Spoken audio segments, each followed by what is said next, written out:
వీళ్ళు మంచి ఫలములు ఫలిస్తున్నారా లేదా అనేది చూస్తాడు. ప్రేమ, సమాధానం, సంతోషం, దీర్ఘశాంతం, దయాలుత్వం, ఆశా నిగ్రహం కూడా ఉంది.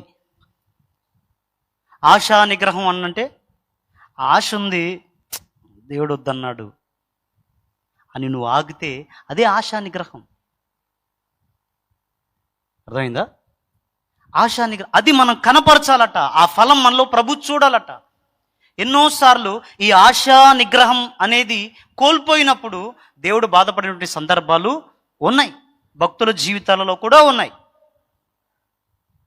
నిజ జీవితంలో ఒకసారి నిజంగా జరిగిన సంఘటన చెప్తాను మీకు. నేను హైదరాబాద్లో ఉన్నప్పుడు అక్కడ కొంతమంది స్నేహితులు ఉన్నారు. స్నేహితులు అంటే చర్చిలో పరిచారకులే కొంతమంది నాకు స్నేహితులుగా ఉన్నటువంటి వ్యక్తులు ఉన్నారు. అందులో లచ్చు అనేటువంటి ఒక పేరు కలిగిన వ్యక్తి ఉన్నాడు. ఆ వ్యక్తి నేను ఇద్దరం కలిసి ఓ రోజు కటింగ్ చేయించుకోవడానికి బార్బర్ షాప్కి వెళ్ళాం. నేను మామూలుగా తోడుగా వెళ్ళాను, అతను కటింగ్ చేయించుకోవడానికి అని వెళ్ళాడు. కటింగ్ చేయించుకుంటా ఉంటే నేను కూర్చొని పేపర్లు అవి ఇవి అక్కడ న్యూస్ పేపర్లు ఉంటాయి కదా, అవేవో చూస్తూ ఉన్నాను. కొద్దిసేపటి తర్వాత ఎవరో ఫోన్ చేస్తే ఫోన్ మాట్లాడడానికి నేను ఆ షాప్లో నుంచి బయటకు వచ్చా. బయటకు వచ్చిన తర్వాత అబ్బాయి కటింగ్ చేయించుకొని వస్తూ వస్తూ అక్కడ చిన్న వాష్ బేసిన్ ఒకటి ఉంటే ఆ వాష్ బేసిన్ దగ్గరికి వెళ్ళి చేతులు కడుక్కొని ముఖం కడుక్కోవడానికి వెళ్ళాడు. ముఖం కడుక్కోవడానికి వెళ్ళిన తర్వాత ఆ ముఖం కడుక్కుంటా చూస్తే అందులో ఆ సింక్లో ఇంతది చాలా పెద్దగా ఉంది బంగారపు ఉంగరం ఒకటి ఆ సింక్లో ఉంది.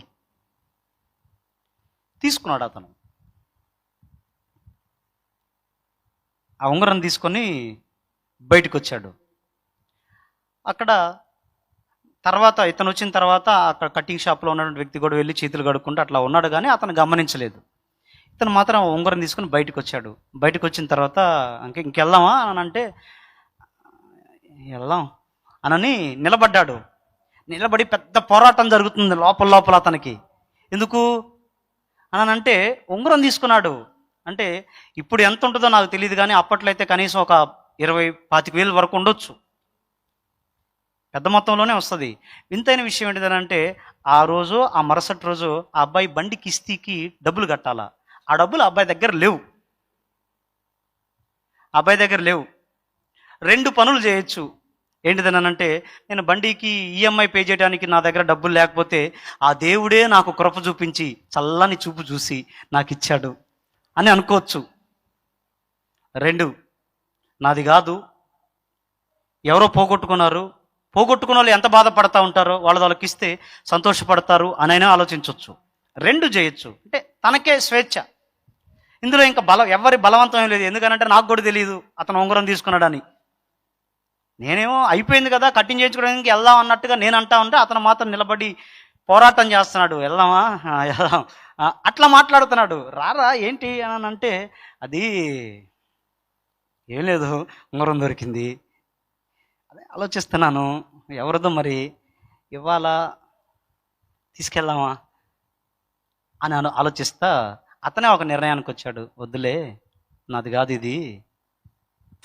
కాదు ఇది పోగొట్టుకున్న వాళ్ళు ఎంత బాధపడతా ఉంటారు అని చెప్పేసి డోర్ తీసుకొని లోపలికి వెళ్ళి సరే ఇది ఉంగరం దొరికింది అనగానే అప్పుడు చూసుకున్నాడు అతని చేతికి. ఎందుకనంటే మరి వాళ్ళు ఒకటి షాంపూలు అవి ఇవి వాడుతూ ఉంటారు కాబట్టి ఉంగరాలు త్వరగానే జారిపోతాయి.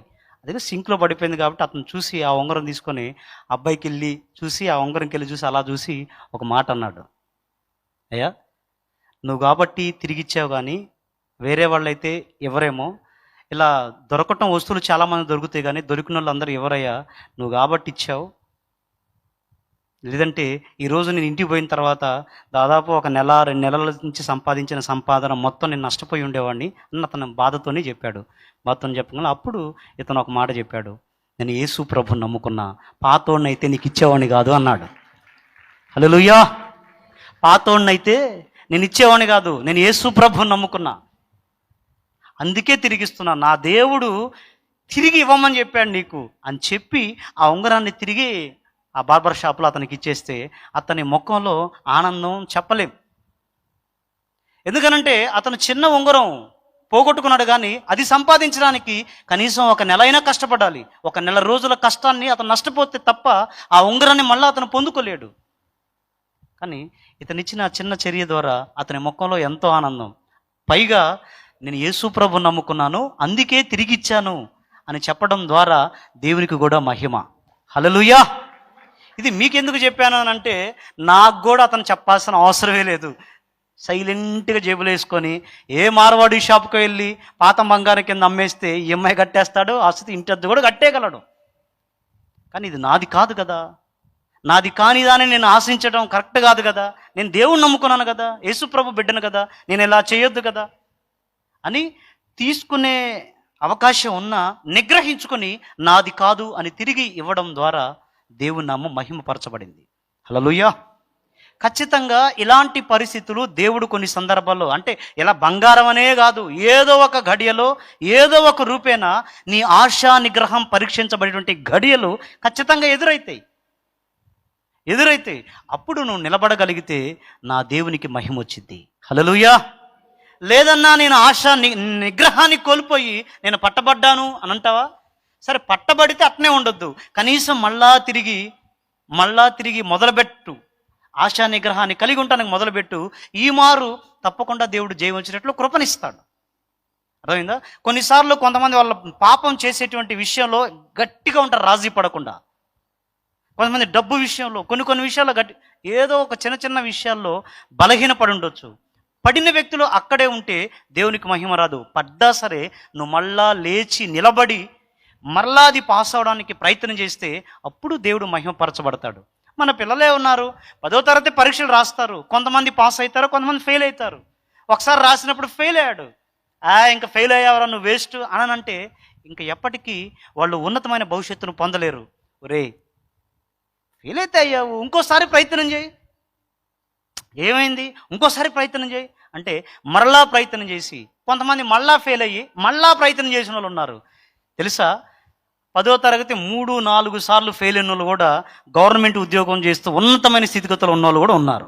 హల్లెలూయా. ఎందుకు?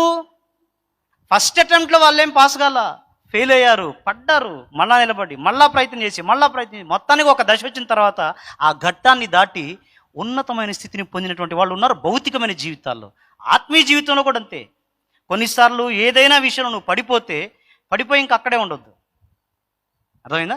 మళ్ళా లేచి ఈ మారు ప్రయత్నం చేయి. దేవుడు ఈసారి నాకు అవకాశం ఇస్తే పోగొట్టుకోకూడదు, ఈసారి అన్నా నేను కొంచెం అంటే తప్పకుండా కృపనిస్తాడు. దేవునికి మహిమ వస్తుంది. కాబట్టి మీ అందరికీ ప్రేమతో చెప్పే మాట ఏంటిది అంటే, ఆ మంచి ఫలం వీళ్ళ దగ్గర ఉందా లేదా అనేది చూస్తాడు ఆయన. లేకపోతే నష్టపోతాం. అవకాశాలు ఇస్తాడు, మళ్ళా పడిపోతా ఉన్నాం అనుకో, వీళ్ళు పనికిరారు అనుకుంటాడు ఆయన. అలా కాకుండా పడ్డ తర్వాత అవకాశం ఇచ్చాడు, ఈసారైనా నేను పోరాటం చేయాలని ఒకవేళ నువ్వు ప్రయత్నం చేస్తే తప్పకుండా నా దేవుడు ఆత్మఫలం నువ్వు ఫలించేటట్టు చేసి నీ ద్వారా దేవుని మహిమపరచినట్లు నా ప్రభు ఖచ్చితంగా చేయగలడు. హల్లెలూయా.